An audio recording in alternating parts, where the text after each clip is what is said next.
Welcome to Bite at a Time Books Behind the Story, where we answer the questions you have about your favorite classic authors. What inspired your favorite author to write their novels? What was going on in the world at the time? Follow along with us as we tell you what was happening in the world while your favorite authors wrote your favorite classics. My name is Bree Carlile, and I love to read, and wanted to share my passion with listeners like you. If you want to know what's coming next and vote on upcoming books, sign up for our newsletter at biteatatimebooks.com. Be sure to follow my show on your favorite podcast platform so you get all the new episodes. You can find most of our links in the show notes, but also our website biteatatimebooks.com includes all of the links for our show, including to our Patreon to support the show and YouTube where we have special behind the narration of the episodes. We're part of the Bite at a Time Books Productions Network.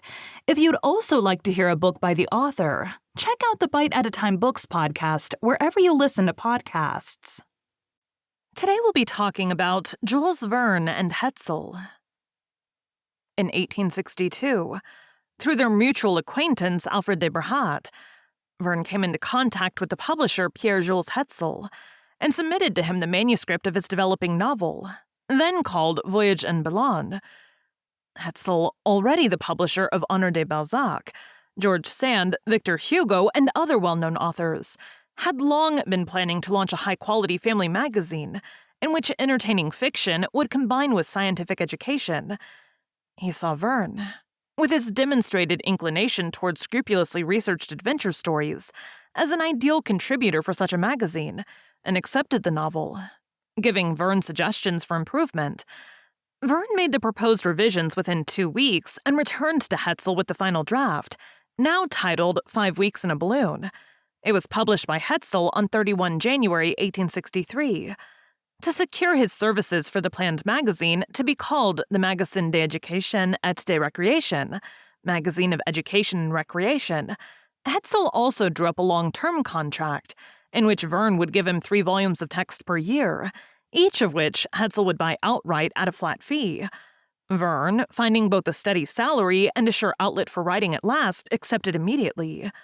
For the rest of his lifetime, most of his novels would be serialized in Hetzel's magazine, before their appearance in book form, beginning with his second novel for Hetzel, The Adventures of Captain Hatteras, 1864-65. When The Adventures of Captain Hatteras was published in book form in 1866, Hetzel publicly announced his literary and educational ambitions for Verne's novels by saying in a preface that Verne's works would form a novel sequence called The Voyages Extraordinaires, Extraordinary Voyages, or Extraordinary Journeys, and that Verne's aim was to outline all the geographical, geological, physical, and astronomical knowledge amassed by modern science, and to recount in an entertaining and picturesque format that is his own, the history of the universe. Late in life, Verne confirmed that this commission had become the running theme of his novels. My object has been to depict the Earth, and not the Earth alone, but the universe, and I have tried at the same time to realize a very high ideal of beauty of style.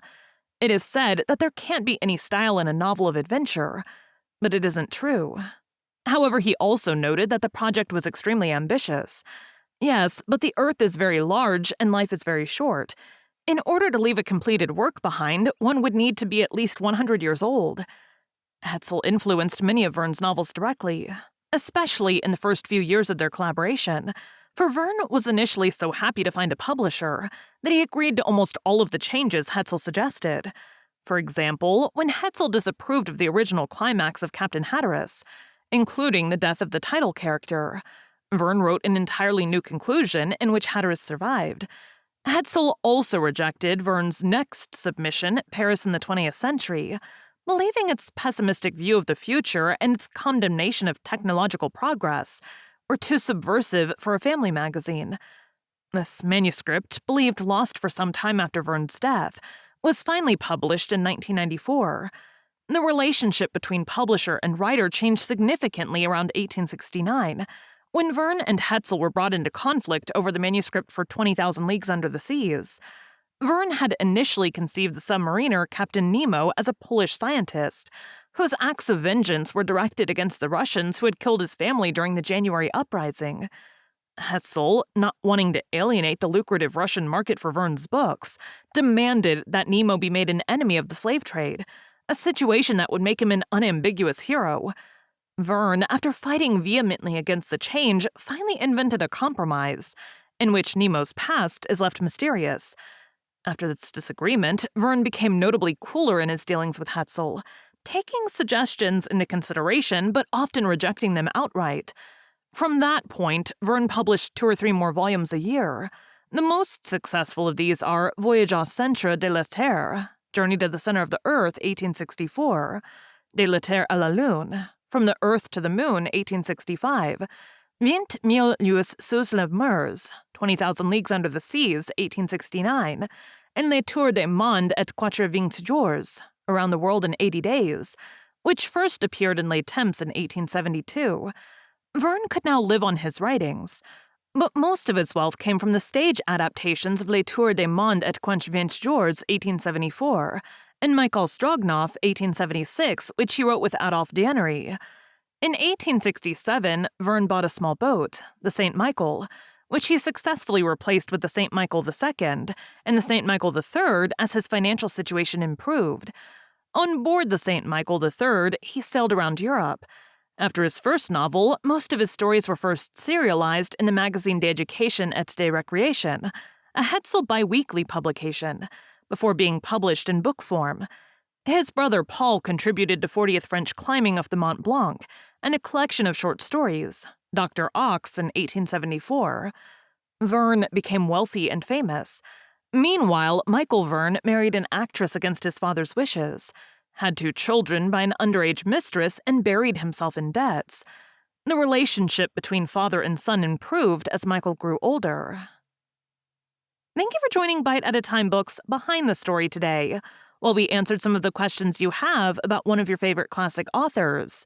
Again, my name is Bree Carlile, and I hope you join us next time when we answer more questions about one of your favorite classic authors. Don't forget to sign up for our newsletter at biteatatimebooks.com. Check out the show notes or our website biteatatimebooks.com for the links for our show.